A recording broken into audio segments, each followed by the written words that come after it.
معزز سامعین گرامی قدر، آپ کے علم میں ہے کہ پرسوں سپریم کورٹ نے مبارک ثانی کیس کا ایک فیصلہ کیا، اور یہ فیصلہ ایک عرصے سے پینڈنگ چلا آ رہا تھا۔ لاہور کے اندر اور پورے ملک کے اندر علماء نے احتجاج کیا، پرامن صدا کو بلند کیا کہ یہ مبارک ثانی کیس کا فیصلہ جاری کیا جائے۔ کیوں؟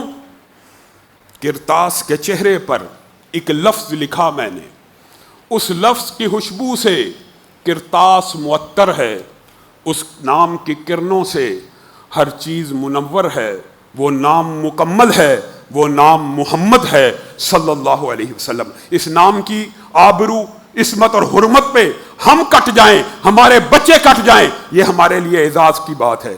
پورے ملک میں احتجاج ہوا، انہوں نے فیصلہ بالآخر مجبور ہو کے جاری کیا، اور جو فیصلہ جاری کیا اس کے اوپر انا للہ و انا الیہ راجعون پڑھنے کے علاوہ کوئی چارہ نہیں۔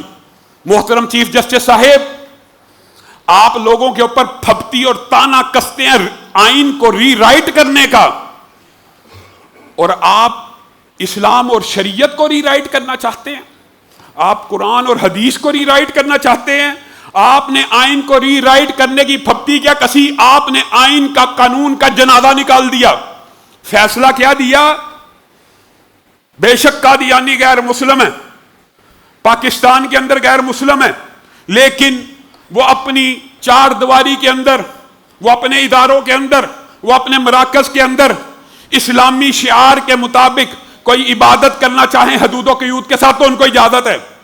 انا للہ و انا الیہ راجعون۔ عقل کے اوپر کیسا پردہ ہے؟ کل کو کوئی مذہب اٹھے اور کہے کہ مجھے ہمارے مذہب میں بچوں کی قتل کی اجازت ہے، میں ایک مثال سمجھانے کے لیے کہہ رہا ہوں، اور یہ قتل سے زیادہ سنگین ہے ارتداد اور ختم نبوت کا انکار۔ میرے مذہب میں، میرے مسلک میں بچے کے قتل کی اجازت ہے۔ چیف جسٹس صاحب کہیں گے جی چار دیواری کے اندر قتل کر دے۔ یہ دنیا کا کون سا آئین بنانا چاہتے ہیں اور قانون بنانا چاہتے ہیں کہ جو اوفینس، جو جرائم اس قدر سنگین ہوں کہ جن کی سزا تعزیراً، قانوناً، حداً ہر طرح موجود ہو، وہ جی چار دیواری کے اندر جائز ہے۔ قتل معاشرے میں حرام ہے، گھر کے اندر کر لو ٹھیک ہے۔ ڈکیتی باہر تو حرام ہے، گھر میں کر لو ٹھیک ہے۔ زنا بھی جبر باہر تو حرام ہے، گھر میں کر لو ٹھیک ہے۔ یہ چیف جسٹس صاحب نے جو فیصلے کی دو شقیں ہیں، عجیب ہیں اور انتہا ہو گئی ہے۔ پہلی بات، جو تحریف قرآن تفسیر صغیر ہے اس کی پبلیکیشن کے اوپر پابندی نہیں لگائی گئی۔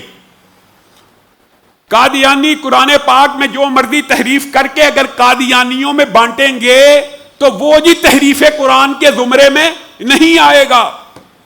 انا للہ و انا الیہ راجعون۔ اس بات کا مطلب اور مفہوم شاید قاضی صاحب کو پتہ ہی نہیں، انہوں نے مذہبی جماعتوں کی پٹیشنوں کو پڑھا ہی نہیں، جو اعتراضات کیے گئے ہیں، جو بات سمجھائی گئی ہے وہ سمجھنے کی کوشش ہی نہیں کی گئی۔ شاید انہوں نے خود یہ فیصلہ لکھا ہی نہیں، اور اپنے ان غامدیت زدہ شاگردوں سے لکھوایا ہے جو پہلے سے اس قانون کے اوپر حملہ آور ہونا چاہتے تھے اور اس کی پوری پلاننگ اور لوگوں کے سامنے اس کی ذہن سازی کر رہے تھے۔ دکھ کی بات ہے، افسوس کی بات ہے، امتناع قادیانیت پورا ایکٹ سمجھے اڑا دیا گیا۔ میں آپ کو عام فہم الفاظ میں سمجھاؤں کہ کیا انا للہ و انا الیہ راجعون۔ یہ مرزا غلام احمد قادیانی کی زبان اس قدر غلیظ اور بدتمیز ہے، کہتا ہے کنجریوں اور طوائفوں کے بچے ہیں جنہوں نے میرا دین قبول نہیں کیا۔ اب بندہ اس بدبخت سے پوچھے دین تو ایک بچہ قبول نہیں کر رہا، اس کی ماں کیسے کنجری اور طوائف ہو گئی؟ کیا یہ زبان نبیوں کی زبان ہوتی ہے؟ یہ فائد عیسیٰ صاحب کو پتہ ہی نہیں، وہ ہم سب کو کافر سمجھتا ہے، ہم سب کو کافر سمجھتا ہے، اور جو جو الفاظ ہیں وہ یہاں ممبر کے اوپر کوٹ بھی نہیں کر سکتا۔ اب آپ نے اس کو پتہ کس چیز کی اجازت دی ہے؟ چار دیواری کے اندر، ان کے اداروں کے اندر، ان کے عبادت خانوں کے اندر جس چیز کی اجازت ہے وہ بھی سن لیجئے، اور مرثیہ کہیں کہ ماتم پڑھیں، یا مرثیہ پڑھیں کہ ماتم کریں۔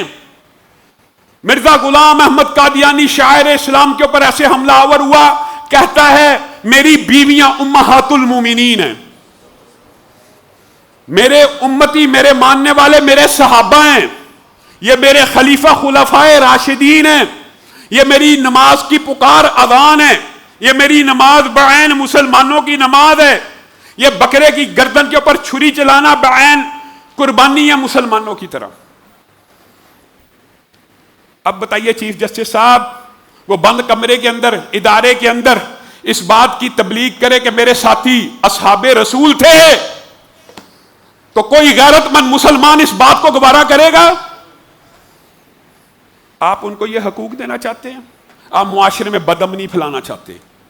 آپ نے معاشرے کے صبر اور ضبط کا اور تحمل کا امتحان لیا ہے، آپ چیف جسٹس ہیں، لیکن آپ نے آئین کو ری رائٹ نہیں کیا، آپ نے قرآن اور سنت کو ری رائٹ کرنے کی کوشش کی ہے، جس کے اوپر پورے پاکستان کے مسلمانوں کا اجماع تھا، ہر مذہبی اور سیاسی پارٹی کا اجماع تھا کہ قادیانی دین سے خارج ہیں، کافر ہیں، اپنے آپ کو غیر مسلم کہہ کے جو مرضی کریں۔ قاضی صاحب دھوکہ دہی تو دنیا کے ہر مذہب میں، ہر قانون میں، آئین میں غلط ہے۔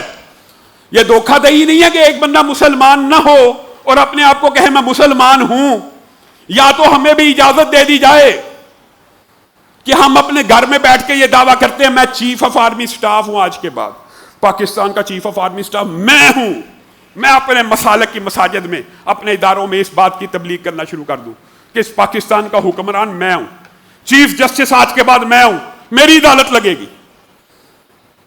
آپ سے یہ بات گوارا نہیں ہوگی کہ کوئی پاکستان کا اپنے آپ کو حاکم کہہ لے، کوئی خود کو خلیفہ کہہ دے، کوئی خود کو امیر المومنین کہہ دے، کوئی خود کو وزیر اعظم کہہ دے، کوئی خود کو چیف جسٹس کہہ دے۔ آپ کو یہ گوارا نہیں ہے، اور آپ چاہتے ہیں مسلمان گوارا کریں کہ مرزا غلام احمد قادیانی بے غیرت کے ماننے والے اس کو نبی کہیں اور مسلمان گنگے بن کے رہیں۔ رسول اللہ سے زیادہ صاف، میٹھی، پکیزہ اور نرم زبان کسی کی نہیں تھی۔ رسول اللہ نے بھی اپنے بعد نبوت کا دعویٰ کرنے والے کو کیا کہا؟ دجال اور کذاب کہا۔ ان کے لیے کوئی نرمی نہیں ہے۔ ہاں، پاکستان کے آئین کو مانیں، خود کو غیر مسلم تسلیم کر لیں، خود کو غیر مسلم تسلیم کریں، اقلیتوں کے حقوق لے لیں۔ یہ حق ان کو کبھی نہیں دیا جا سکتا کہ وہ اپنی چادر چار دیواری اداروں، مراکز، مدارس میں تفسیر صغیر کو بانٹے، قرآن پاک کی تحریف شدہ تفسیر کو بانٹے، اور وہاں پہ وہ چاہے اپنے آپ کو مسلمان کہتے رہیں۔ کیا دھوکہ دینے کی اجازت دے رہے ہیں؟ یہ عجیب لاجک اور منطق، میں حیران ہوتا ہوں، یہ قانون کے طالب علم ہیں، اور ہم پچھلی باتوں کو پہلے بھی کہا تھا، پچھلے فیصلے کے اوپر جب تحفظات کیے، انہوں نے نظر ثانی کی اپیل کو منظور کیا، ہم نے سمجھا سیدھا ہو جائے گا معاملہ۔ اللہ کا شکر ہے شاید ان کا علم نہیں تھا۔ اب تو آپ کے سامنے جمعیت اہل حدیث پاکستان نے، دیگر مذہبی جماعتوں نے 18 20 صفحے کے دلائل لکھے ہیں کہ آپ یہ کس طرف بہک رہے ہیں، آپ کس طرف گمراہ ہو رہے ہیں، آپ کس چیز کی سہولت کاری کر رہے ہیں۔ آپس کی بات یہ ہے، آپ چیف جسٹس آف پاکستان ہیں، آپ نے کبھی بجلی کے بلوں کے اوپر سو موٹو نہیں لیا، آپ نے کبھی عوام کی پریشانی کے اوپر سو موٹو نہیں لیا۔ آپ کو فیصلہ کرنا تھا تو معاشرے میں افراتفری پھیلانے کے ایسے فیصلے کرنا، اور جن کی ایک تریح ہو آپ کے بارے میں۔ یہ الزام بھی موجود ہے کہ آپ نے حفظ قرآن کے نمبر کاٹے ہیں، اور آپ کے بارے میں یہ الزام بھی موجود ہے کہ آپ نے کہا آپ نے آپ کو حافظ مت کرو، مولانا مت کرو۔ یہ کوئی ٹائٹل اور اعزاز نہیں ہے، آپ اپنے آپ کو جسٹس کہیں، وکیل اپنے آپ کو ایڈوکیٹ کہے، پی ایچ ڈی اپنے آپ کو ڈاکٹر کہے، لیکن حفظ قرآن کی اعلیٰ ڈگری حاصل کرنے والا اپنے آپ کو حافظ نہ کہے۔ اب پاکستان میں کیا چاہتے ہیں؟ اب پاکستان میں انار کی آج اللہ کے فضل و کرم سے پورے پاکستان کی دینی اور مذہبی جماعتیں پورے ملک کے اندر صرف جمعیت اہل حدیث کے زیر اہتمام 6000 سے زائد مساجد میں آج اس فیصلے کو مسترد کرنے کی قراردادیں پیش کی جا رہی ہیں۔ میں آپ کے سامنے اس مرکز میں ہزاروں لوگوں کی موجودگی میں بھی یہ قرارداد پیش کرنا چاہتا ہوں کہ ہم سپریم کورٹ کے اس فیصلے کو مسترد کرتے ہیں کہ آپ ہمارے ساتھ ہیں۔ آپ کو اپنا فیصلہ بدلنا ہوگا۔ پاکستان کی عوام ابھی اتنی بغیرت، بے حس، بے ضمیر نہیں ہوئی کہ وہ بدبخت جو غبی ہے، جو بد عقل ہے، جو اپنے بارے میں کہتا ہے میں بچپن میں ایک جیب میں گڑ ڈالا کرتا تھا، گڑ کا ڈیلا، ایک میں مٹی کا ڈیلا، ایک مرتبہ گڑ سے استنجا کیا اور اسی کو چوسنا شروع ہو گیا۔ جس کی عقل کا حال یہ ہو، آپ چاہتے ہیں کہ اس کو نبی ماننے کے جو اس کو اجازت دی جائے اور اس کو تبلیغ کی اور ترویج کی اجازت دی جائے، اس کو قرآن، عجیب، وہ اپنا قرآن اپنے قادیانیوں میں وہ اپنے آپ کو قادیانیوں میں مسلمان کہیں تو کوئی حرج نہیں ہے۔ آپ نے قانون کے خلاف فیصلہ کیا، پاکستان کے آئین میں ان کو کہنے کی اجازت نہیں، 298 امتناع قادیانیت میں وہ اپنے آپ کو مسلمان ڈکلیئر کر کے کوئی کام نہیں کر سکتے۔ آپ ان کو یہ اجازت دیں، پھر اپنی بے حسی کے اوپر اور ہم سب کو بغیرت بنا دیں کہ ہم مرزا غلام احمد قادیانی کی بیویوں کو امہات المومنین سنتے رہیں، ان کے ساتھیوں کو اصحاب رسول کہتے رہیں اور ان کی بدبختوں کی عبادت کو نماز مانتے رہیں۔ اگر آپ ان کو حقوق دینا چاہتے آپ کھلے الفاظ میں لکھ دیتے کہ ٹھیک ہے، یہ اپنے آپ کو پاکستان کے قانون کے مطابق غیر مسلم تسلیم کر لیں اور جو مرضی کرتے پھریں، غیر مسلم مان کر ان کو اقلیتوں کے حقوق دیے جا سکتے ہیں۔ اگر وہ اپنے آپ کو مسلمان کہیں گے تو یہ دھوکہ دینے کی اجازت نہیں ہے۔ ایسا غبی آدمی ایک نبی کی توہین نہیں کی، سارے انبیاء کی توہین کی، اور کہتا ہے کل انبیاء کے معجزے اتنے تھے اور مجھے اکیلے کے اس سے بھی زیادہ ہیں۔ جی آپ کا سب سے بڑا معجزہ کیا ہے؟ میرا سب سے بڑا معجزہ یہ ہے کہ میری جب شادی ہوئی میں شادی کے قابل نہیں تھا، لیکن ابھی 5 ماہ نہیں تھے گزرے بچہ پیدا ہو گیا، یہ میرا بہت بڑا معجزہ ہے۔ تو علامہ شہید نے چینیوٹ میں تقریر کرتے ہوئے جواب دیا تھا، مرزا غلام احمد قادیانی اگر اس کو تیرا معجزہ مانا جائے تو پھر میری بات سن، یہ معجزہ تیرا نہیں تیری بیوی کا ہے، تو شادی کے قابل بھی نہیں تھا اور بچہ 5 ماہ میں پیدا۔ یہ ایسا غبی آدمی، یہ ہماری بد نصیبی ہے۔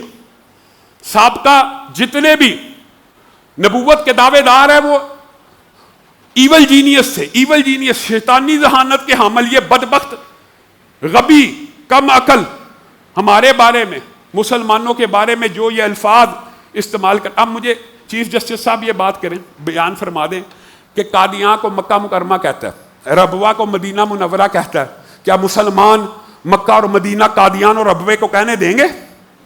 آپ کیا چاہتے ہیں معاشرے میں؟ نظر ثانی کرنی ہے تو پورے فیصلے کے اوپر کیجئے، آپ کی کوئی عزت میں فرق نہیں پڑتا۔ اور میں ایک بات کہہ کے اپنی بات کو ختم کروں گا، دکھ ہوتا ہے اللہ کی قسم، سیاسی جماعتیں کیا چیز ہیں۔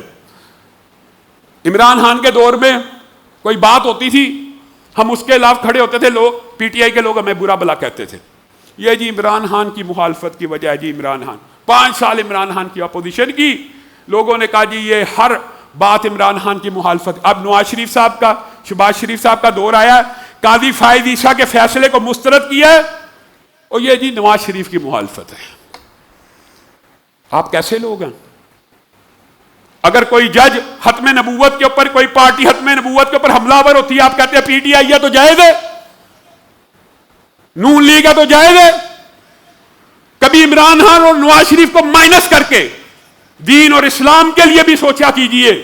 یہ فیصلہ قاضی فائز عیسیٰ کے خلاف پاکستان کی دینی جماعتیں اللہ کی قسم نواز شریف کی وجہ سے نہیں ہے۔ ہم تو میں ذاتی طور پر جس وقت قاضی فائز عیسیٰ کے، آپ جانتے ہیں، آپ گواہ اس بات کے، قاضی فائز عیسیٰ کے خلاف امپیچمنٹ کی اور اس کے خلاف سزاؤں کی پی ٹی آئی دور میں تحریک چل رہی تھی، سب سے بڑا اس کا مخالف میں تھا، قاضی فائز عیسیٰ کی حمایت کی، اللہ مجھے معاف کر دے۔ اس دور میں سب سے زیادہ حمایت کرنے والا میں تھا کہ اس کے ساتھ ظلم ہو رہا ہے، اس کے ساتھ زیادتی ہو رہی ہے، اس سے لوگوں نے امیدیں وابستہ کی، اس سے اپوزیشن نے توقعات وابستہ کی۔ ہمیں کیا پتا تھا کہ ہماری توقعات کا نتیجہ یہ نکلے گا؟ اور آج اگر ہم قاضی فائز عیسیٰ کے اس فیصلے کو مسترد کرتے ہیں تو آپ دیکھیں سوشل میڈیا کے اوپر، کل میں نے ٹویٹ کی اور آج پاکستان بھر میں پرامن احتجاج اور قراردادوں کی مطالبہ پیش کیا تو نیچے نون لیگ والے، علامہ صاحب بس کر دیو، اے جی نواز شریف دا بغض ہے۔ قاضی فائز عیسیٰ کے فیصلے کو مسترد کرنا نواز شریف کا بغض ہے، یہ آپ کی کل عقل ہے؟ اللہ رب العزت جو کہا گیا، جو سنا گیا، اس کو سمجھنے کی توفیق عنایت فرمائے۔